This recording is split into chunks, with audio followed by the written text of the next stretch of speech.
ladies and gentlemen, that was one of our reactions to Kendrick Lamar's new album called GNX. This was a massive surprise for the community today because, listen, we ended up getting it at around maybe 12:15 Eastern Time, 9:15 Pacific Time, and no one expected Kendrick to drop today. People thought that maybe he was going to drop after the Super Bowl, but ladies and gentlemen, we finally got an album. So Lou, let's get into our first thoughts. And by the way, if you guys want to see our first live album reaction, all you got to do is visit the pinned comment. You guys know the drill.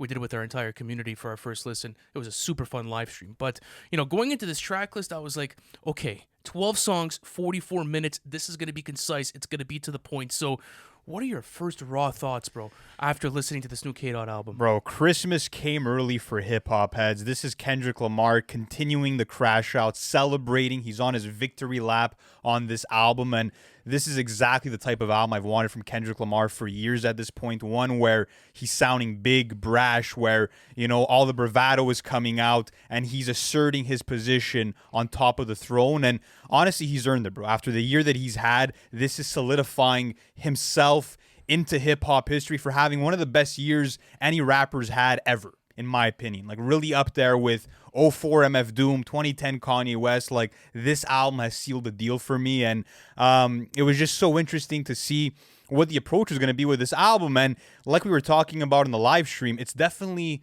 seems like his loosest album in the sense that there maybe isn't a really concrete concept, throughout the whole project. Watch there be one. Maybe there is. By the we're way, so early in. We're so early in. This is our first listen. By the way, album review is going to probably come on Monday. So at this point in time, this is strictly first listen. And like you said, it's absolutely his loosest album to this point. Comparing it to Section 80, comparing it to GKMC, To Pimp a Butterfly, Damn, Mr. Morale and the Big Steppers. This is a project where you're going to find so many different types of Kendrick hats, if I could say that, right? Because you see him wearing a different hat, let's say for songs like Whacked Out Murals and Squabble Up, even something like Hey Now, something like Peekaboo, where it has more of that like Bay Area, crash out sort of feel. Then after that, he gets into his introspective bag and brings out the song concepts with songs like example, Man at the Garden, or even something like The Heart Part 6, Gloria, which was absolutely incredible as well. So that's what I like about it, is that he's wearing so many different hats, he's bringing a variety to the table, and it was done in a concise way. So how did you like this approach in comparison to other albums? I know this is an album that you've been waiting for, especially like a type of K-Dot where he's having fun, he's loose with it.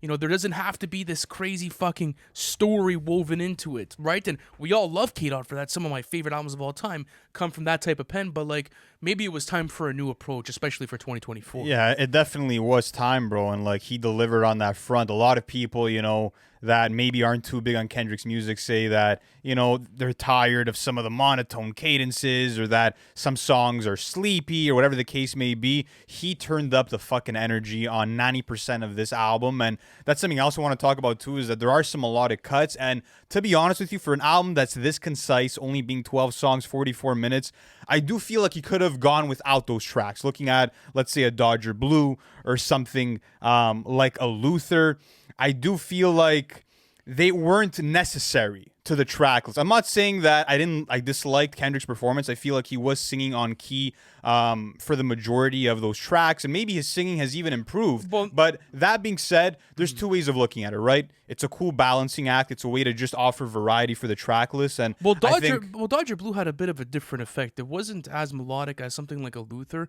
I feel like his monotone delivery was a bit more subdued. It was kind of different in comparison to Luther. I just think that, especially with these cuts. So, for example, going back to Damn off of the first listen, I didn't like a song like Yeah.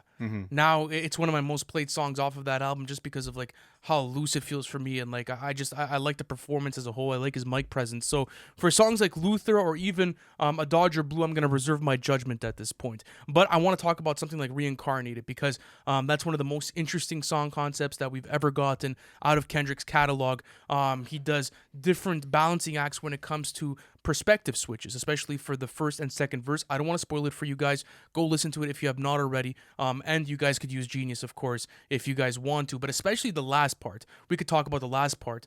Him having a direct conversation with God and talking about how, God chose him to be this artist, and like where his artistry at is within his soul, like what his purpose is to be on this earth. Like that is so interesting to me, and the way that he was able to close off the song in that way. Yeah, and I just love that he's showing you, two sides of the coin for different instances on this album. Talking about Reincarnated, I love that he's rapping over that Tupac sample and is rapping with the Tupac flow in that first verse. It was a great way to pay homage, and again, to show the different side of the coin after we got, Drake's with Tailor-Made Freestyle, where some people viewed it as a mockery of Tupac and that it was disrespectful. Kendrick decided to pay respects in a beautiful way. Also looking at Hard Part 6, a lot of people thought that Kendrick would never release this song, but he puts it out, and that song gave me goosebumps multiple times during that first listen, and it was just because of the gratitude that he was showing for his come up, being so closely connected to all the guys at TDE, and also, giving them credit for helping build the artist and the brand of music that is Kendrick Lamar. That's an interesting concept, song concept, excuse me. And I think it comes out regardless if Push-Ups comes out or not. Because with Push-Ups, if you go to the hook, like it's like top, made you, get down and give him 50, right? And like the whole thing is that, obviously there was like shady business deals or whatever the case may be. And with this song, it's kind of like he completely debunks that, and it's like it's almost another rebuttal. There's still a bit of rebuttaling from Kendrick within this album as well. So how do you like that? Do you think that it was prominent to the point to where you feel like you were back in the month of April, or you were like, okay, this is like subdue enough and it's subliminal enough to where like I could buy into it and I don't feel like I'm in the beef again? I love it because it felt like he was just holding up his trophy, right? He's like letting people know that he won a fucking Super Bowl type of championship in the hip hop world. And what's beautiful about it is that I feel like nothing that he rapped necessarily like elicits a response from Drake. I don't think it's necessary. But, again, those subtle lines like he thought he was Magneto, but I'm going to show you what happens if you think you're a god when you're facing me. Again, I just love the fact that Kendrick is saying fuck everybody else, because he even asked the question like on Man of the Garden, what have you done to prove that you're the greatest of all time? Yeah. Speaking to all other rappers, and he proves with not only the creative flows, but the bar work with the song concepts, why he is of the stature that he is on this album. Well, that's what also, that's another talking point for me too, is going to be all the types of different, I would say, flow switches and cadence switches that you're getting. Looking at something like Whacked Out Murals, it was crazy. What a song. It was over 4 minutes of just like bars and flow switches and this new aggressive cadence that he was bringing to the table. Let's talk about the collaborators. So you mentioned SZA on Luther. There was also SZA on Gloria. She has the hook on both of those songs. Not only that, but a huge West Coast presence on this track list.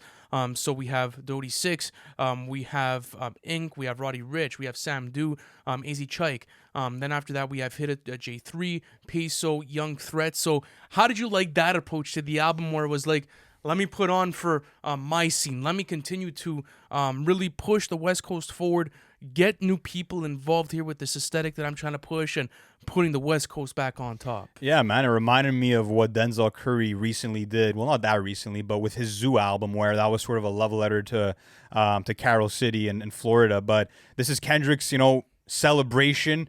This whole narrative has been about like just keeping the peace within the West and uplifting the West Coast, bringing it back to prominence in hip hop. And what a fucking year it's been for the West Coast, by the way. And I think it's a great way to show the rising talent that there is in hip hop. And, he could have put big name features on here, but again, would it have felt as authentic to the message that he's trying to push? Probably not. So again, like when I'm looking at a song like GNX, which has a lot of these features, I didn't necessarily love Young Threat's last verse just because it kind of felt like spoken word. There wasn't that much flair to the performance, but every other performance really impressed me, and I even like the back and forth that Kendrick had with some of these guys, which you don't see Kendrick get into that call and response bag all that often. So that was really nice to hear. But what did you think of the overall production? Because one of my favorite aspects of this album was the continuity of Dara Barrera, the Mexican singer who you hear on Whacked Out Murals and 2 other tracks. Like, how did you feel about that overall? I had a bit of like an eeriness and a suspense to the West Coast production that you end up getting by Soundwave and even Mustard. DJ Dai, he's on the album as well. Like there's this interesting soundscape where like it gets really light at times and it can get really dark at the same time. And that's something that I've always credited Kendrick for, is having an incredible ear for production. He knows what beats he wants, and he's gonna attack them in the best way possible. And looking at examples, something like, I believe it was, hold on a second, what was the song with the beat switch on it as well? TV off. I believe it was on TV Off, where you get that mustard. Yes. Where you get that mustard beat switch Those towards the end with horns. the horns at the end. Like, that's stupid. Yeah, insane. That is such a great way to end off that song. So, with that being said, I absolutely loved it, and it was kind of a, I wouldn't say a predictable move, but it was an obvious one for Kendrick going into this new album. It was like, Not Like Us is obviously one of the biggest songs of the year. People are definitely interested in this sound. Now's a great time to make an album with full of these beats, and you're getting them all over the track list. So let me talk to you about Not Like Us, all right? Because you and I were having the debate in a couple of live streams with a couple of community members, and we were going back and forth on, okay, is this going to make it? It's a huge song. It carries a lot of streams. It's obviously going to push the sales, but it's not in the 12 tracks. So how do you feel about that decision? Because that could have easily fit into this track list. It would have fit in perfectly. That being said, I feel like, you know, it was a mature move of Kendrick to not, you know, to leave this album separate from the moment that happened this year, even though like he's still reflecting on it and he brings some of those emotions back into this project. I think it would have maybe came off a bit corny to some people if like he milked the song in that way. I think, you know, I think the perception would have been negative from the community if he had included it. But like you said, sonically, in terms of like that hyphy West Coast, you know, bounce that's present throughout this whole track list, it would have fit in. But that's a single, though. Like, bro, even if you wanted to include it, regardless, though, I can make the argument that like that is the That's job the of a lead single, yeah, That's of the the album. job of a single. You dropped it within the same year. It garnered a bunch of steam, and if it fits the vibe of the album, it's fucking fair game. So, Yeah. I'm gonna be honest with you. I didn't care if it made it, and I didn't like. I'm indifferent. Yeah, I feel you. basically. I really don't care for it. But listen, dude, I don't know. Those are kind of my first thoughts after my first listen. I want to keep it brief because I feel like with everything you say about a new Kendrick Lamar album within minutes of listening to it, it could be held against you, you know, because you're like, oh, fuck it, I missed that. So who knows? Maybe this is a crazy conceptual wizard album that I'm not picking up on, but I really do like the approach with this. I think it was a genius move for him to drop this, especially out of nowhere. Technically, it is his first surprise drop, if I'm not mistaken. To Pimp a Butterfly was considered a surprise drop, but still there was a couple of days of leeway with it. This was just dropped without promotion, and apparently the label didn't know that he was going to drop this. That's interesting. That came out this morning. Those are reports. Maybe it was a last-minute decision where he just felt it and thought the time was right, and has a new album to go into leading into the Super Bowl performance. Speaking of that, he addresses the whole situation with Lil Wayne, saying that, you know, he loved bumping the Carter 3, and now the irony that, like, you know, his hard work let Wayne down in a certain sense. How did you feel about him addressing that? I felt like not that he needed to, but like it was a cool topic of conversation. Okay. I think he did it justice. It's not like he made a whole let Nas down. Yeah. I don't think it was that.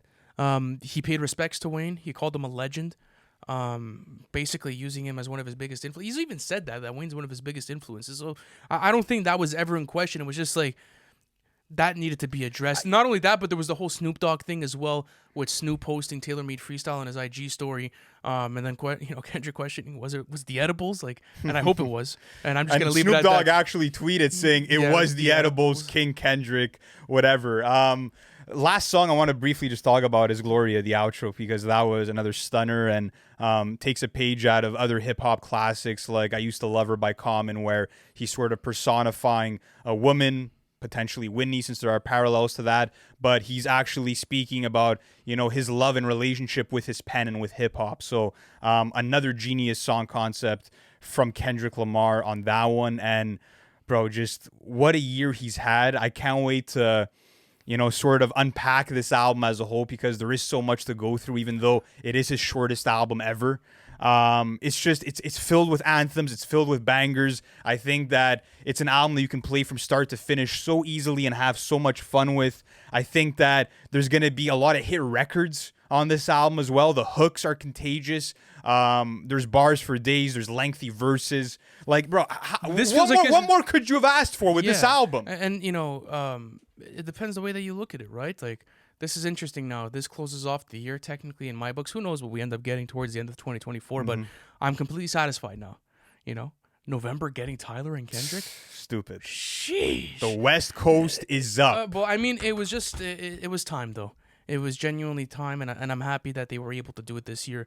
2024 belongs to Kendrick, so I guess that Apple Music controversy wasn't so controversial anymore, right? The whole conversation of, oh well, he didn't drop an album. A couple of days later, you get the album. So I think everyone's quiet now, right? And you could have still made the argument that he was MVP before this album, but this just cements it further. But guys, that's going to sum up our first thoughts on Kendrick Lamar's new album, GNX. If you do want to catch our first reaction to the album, it is up on Patreon right now. Check out the link in the pinned comment or in our description, and expect a review on Monday. Thank you guys so much for tuning in, and we'll see you next time. Peace out.